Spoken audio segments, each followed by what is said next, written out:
udah rapi, udah cantik, udah ganteng, pakai baju gereja. Jangan baru bangun tidur, baru menyaksikan video ibadah kita, ya.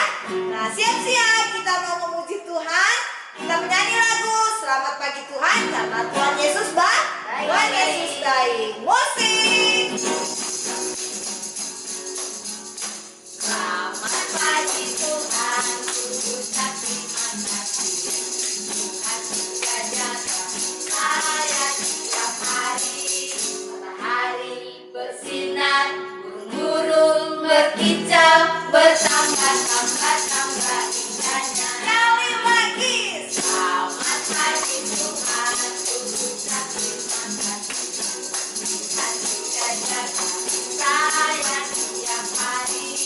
Matahari bersinar, burung-burung berkicau, bertambah-tambah indahnya. Matahari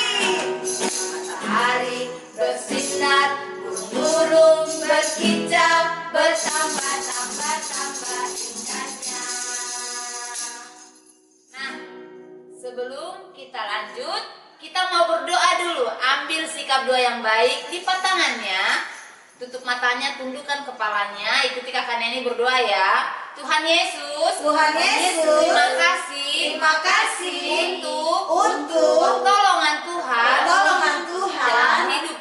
dalam hidup kami. Ini kami Tuhan, kami menyerahkan ibadah kami, Rabu Gembira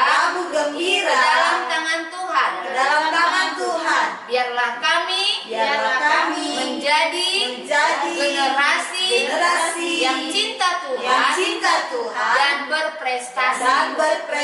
Terima kasih Tuhan Yesus. Haleluya. Sama-sama kita katakan amin. Nah, adik-adik masih dalam keadaan berdiri. Tiba saatnya kita mau memuji Tuhan. Lagu ini memakai gerakan. Lagunya berjudul Jalan Serta Yesus. Jalan serta Yesus, jalan sertanya setiap hari. Jalan serta Yesus selamanya. Jalan serta Yesus, jalan sertanya setiap hari. Jalan serta Yesus selamanya. Jalan-jalan duka, jalan-jalan duka, jalan sertanya setiap hari. Jalan serta Yesus selamanya.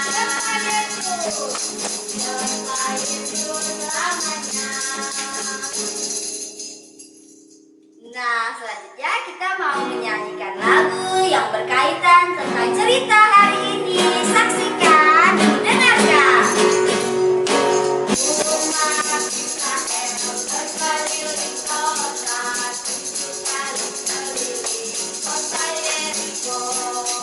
Umat Israel berkeliling kota, 7 kali keliling kota Yeriko. Mereka berseru, mereka bersorak, pukulah tembok Yeriko.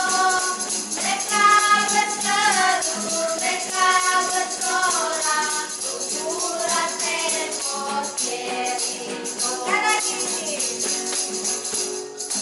Umat Israel berkeliling kota, 7 kali keliling kota Yeriko.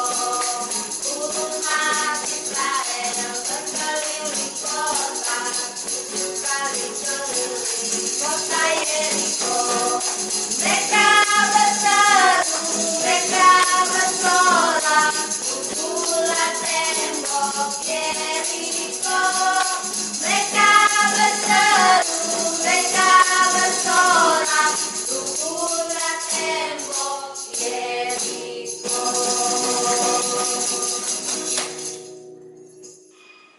Nah, kita sudah memuji Tuhan di sore hari ini. tiba saatnya kita akan mendengarkan cerita firman Tuhan yang akan dibawakan oleh Kakak Lita dan Kakak Tessa. Selamat menyaksikan. Shalom adik-adik sekolah minggu GBI Sola Gracia. Apa kabar kalian? Pasti dalam keadaan sehat, kuat. Terus kalau sudah mandi pastinya dalam keadaan cantik, ganteng. Nah, kita akan mendengarkan firman Tuhan. Tapi sebelum mendengarkan firman Tuhan, kita harus berdoa dulu. Kita harus minta Tuhan memberikan kita hikmat supaya apa yang kita semua dengar, adik-adik dengar, bisa bermanfaat untuk adik-adik punya hidup. Sebelum kita berdoa, mari kita lipat tangan, tunduk kepala. Kakak Lita akan memimpin kita dalam doa. Oke, mari kita berdoa. Tuhan Yesus, terima kasih karena Engkau telah menjaga kami sepanjang hari ini. Sekarang kami akan mendengarkan cerita firman Tuhan. Biarlah cerita ini dapat menjadi rema di dalam kehidupan kita semua. Di dalam nama Tuhan Yesus, haleluya, amin. Amin. Adik-adik semua masih ingat tidak minggu lalu Kaica cerita tentang apa? Benar, Kaica cerita tentang Musa. Musa membawa bangsa Israel keluar dari Mesir menuju tanah perjanjian. Tapi ceritanya tidak selesai sampai di situ, masih ada kelanjutannya. Dan kelanjutannya ini akan dibawa oleh Kakak Lita. Nah, jadi ketika Musa bersama bangsa Israel keluar dari tanah Mesir, ternyata tidak sampai di situ. Mereka tidak langsung menemukan tanah perjanjiannya. Nah, ketika mereka dalam perjalanan selama 40 tahun lamanya mengembara di padang gurun, nah itu ada hal-hal yang terjadi banyak sekali. Salah satunya adalah kematian Musa. Jadi ketika Musa meninggal, akhirnya Tuhan memilih Yosua untuk menggantikan Musa. Siapakah Yosua itu? Yosua adalah salah satu murid Musa. Jadi setelah Yosua menjadi pemimpin bangsa itu berjanji, bangsa Israel berjanji akan mengikuti Yosua seperti mereka mengikuti Musa dulu. Setelah dia menjadi pemimpin bangsa itu, dia memerintahkan 2 orang dari bangsa itu untuk menjadi mata-mata menuju ke kota Yeriko. Yosua ingin tahu seperti apa sih kota Yeriko yang besar itu, seperti apa sih kota Yeriko yang kuat itu.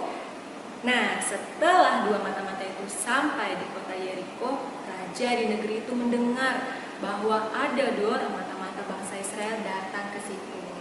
Akhirnya Raja Yeriko memerintahkan para tentaranya untuk mengejar 2 mata-mata itu. Raja Yeriko tidak mau ada mata-mata dalam kota itu. Setelah para tentara itu mencari mata-mata itu takut. Mereka berusaha bersembunyi dan menemukan sebuah rumah. Rumah itu adalah rumah seorang perempuan bernama Rahab. Mereka bersembunyi di rumah itu. Rahab menyembunyikan mereka di mana kayak gitu? Mereka bersembunyi di bawah tumpukan jerami. Jadi ketika mereka bersembunyi di bawah tumpukan jerami dan akhirnya para tentara itu pergi, Rahab pun membantu kedua mata-mata itu untuk menuruni tembok Yeriko. Jadi ketika mereka sudah turun melewati tembok Yeriko, mereka itu turun menggunakan sebuah tali. Tali itu berwarna merah. Nah, setelah mereka menuruni jendela si Rahab ini, mereka bilang ke Rahab, nanti kalau sesuatu terjadi di kota ini, jangan lupa taruh benang merah atau tali merah di jendelamu supaya kami tahu bahwa itu adalah rumahmu. Nah, kemudian akhirnya kedua mata-mata itu kembali ke tempat Yosua. Nah, ketika bangsa Israel dan Yosua ingin ke Yeriko, Tuhan berkata kepada Yosua bahwa mereka harus melewati sungai Yordan. Nah, ketika mereka mau melewati sungai Yordan, ternyata tidak ada jembatannya. Wow, terus bagaimana mereka melewatinya? Bagaimana ya Kak Tessa? Cara mereka melewatinya adalah dengan mengikuti perintah Tuhan. Tuhan menyuruh mereka, para imam, Yosua dan bangsa Israel untuk membawa tabut perjanjian melewati sungai itu. Saat kaki para imam menyentuh sungai itu, menyentuh pinggiran sungai itu, arus sungai itu berhenti dan sungai itu menjadi kering. Maka melewatlah mereka di sungai Yordan. Nah, akhirnya ketika mereka sudah sampai di Yeriko, Tuhan pun berkata lagi kepada mereka bahwa mereka itu harus mengelilingi tembok Yeriko, kota Yeriko itu. Berapa hari kali tak? Mereka itu berkelilingnya selama 6 hari. Jadi 6 hari mereka berkeliling, tapi sehari sekali. Kemudian Jadi, satu hari satu kali, hari kedua satu kali, sampai pada hari ke-6 ya Kalita? iya dong. Kemudian ketika di hari ke-7 mereka harus mengelilingi tembok itu sebanyak 7 kali sambil meniupkan trompet dan bersorak apa Kak Tessa? Tembok ini akan runtuh, tembok ini akan runtuh, tembok ini akan runtuh. Mereka mengucapkan tembok ini akan runtuh sebanyak 7 kali dan rubuhlah tembok kota Yeriko. Wow, berarti Tuhan kita itu luar biasa ya. Benar. Karena Tuhan menyatakan mujizatnya ketika kita mematuhi perintahnya. Terus Kalita, gimana keadaan Rahab? Nah, Rahab dan keluarganya pun selamat. Karena apa? Karena mereka sudah menolong mata-mata tadi. Nah, akhirnya para orang-orang Israel itu menolong Rahab dan keluarganya untuk keluar dari kota Yeriko. Dan mereka pun menghancurkan kota itu atas perintah Tuhan. Ngomong-ngomong Kalita, kok bangsa Israel bisa tahu kalau itu rumah Rahab? Kok cuma rumah Rahab yang gak hancur? Iya, karena Rahab itu percaya bahwa ketika kita mentaati perintah Tuhan, pasti Tuhan juga akan menolong kita. Makanya Rahab pun menolong kedua mata-mata itu karena dia percaya bahwa Tuhan juga akan melindungi dia ketika Tuhan memerintahkan untuk menghancurkan kota itu. Benar, dan dia tidak lupa pesan dari para mata-mata itu. Dia menggantungkan tali merah di jendelanya sehingga orang-orang Israel melihat bahwa tanda-tanda di rumah itu, jadi rumahnya nggak dihancurkan ya Kalita? Iya, benar sekali. Jadi pesan dari cerita ini apa ya Kak Tessa yang bisa kita petik? Pesan dari cerita ini, kita harus mentaati Tuhan, kita harus melakukan perintah Tuhan, apapun yang Tuhan perintahkan. Karena saat kita mentaati firman Tuhan, melakukan perintahnya, maka Tuhan akan membukakan jalan-jalannya bagi kita semua. Jadi sekian cerita dari kami ya. Tuhan Yesus memberkati. Nah, sekarang Kalita dan Kak Tessa akan memberikan tugas. Tugasnya adalah untuk kelas besar harus merangkum. Jadi kalian harus merangkum semua yang tadi Kalita dengan Kak Tessa sudah ceritakan di buku yang sudah Kak Rice bagikan. Nah, kalau untuk kelas kecil apa ya Kak tugasnya? Tugas untuk kelas kecil adalah menyanyikan lagu Kota Yeriko seheboh mungkin, semeriah mungkin. Jangan lupa direkam dan dikirimkan di grup Sekolah Minggu GBI Sola Gracia ya. Nah, demikian tugas dari Kalita dan Kak Tessa. Shalom, Tuhan Yesus memberkati. Sampai jumpa Sampai lagi di jumpa. minggu depan. Dadah. Nah, anak-anak sekolah minggu sudah mendengarkan cerita dari Kak Kalita dan Kak Tessa. Tiba saatnya anak-anak jangan lupa mengerjakan tugas yang diberikan oleh kakak-kakak guru sekolah minggu. Kelas besar meringkas tentang cerita Joshua di buku yang sudah kakak-kakak guru sekolah minggu bagikan. Kelas kecil menyanyikan lagu umat Israel berkeliling kota dengan gerakannya masing-masing. Dan harap dokumentasikannya kirim ke grup sekolah minggu GBI Sola Gracia. Dan mohon juga kepada orang tua, anak-anak atau adik-adik sekolah minggu untuk persembahannya yang sudah kami bagi, amplop persembahannya mohon diisi. Dan nanti saat kakak Ica membagikan warta dan kakak Mei juga membagikan warta di wilayah Kamke dan wilayah Kota Raja, harap amplop persembahannya bisa diberikan kepada kakak Mei dan kakak Ica. Dan juga bukunya jangan lupa dikumpul ya kelas-kelas besarnya di kakak Ica dan kakak Mei. Nanti di hari Minggu kakak-kakak guru sekolah minggu akan mengembalikannya lagi buku tugasnya. Berikan yang terbaik buat Tuhan ya. Nah, tiba saatnya kita mau menutup perjumpaan kita di sore hari ini. Tuhan Yesus memberkati. Nyanyi lagu umat Israel. Umat Israel berkeliling kota, 7 kali keliling kota Yeriko. Umat Israel berkeliling kota, 7 kali keliling kota Yeriko. Mereka berseru, mereka bersorak, pukulah tembok Yeriko. Mereka berseru, mereka bersorak, pukulah tembok Yeriko. Sampai jumpa.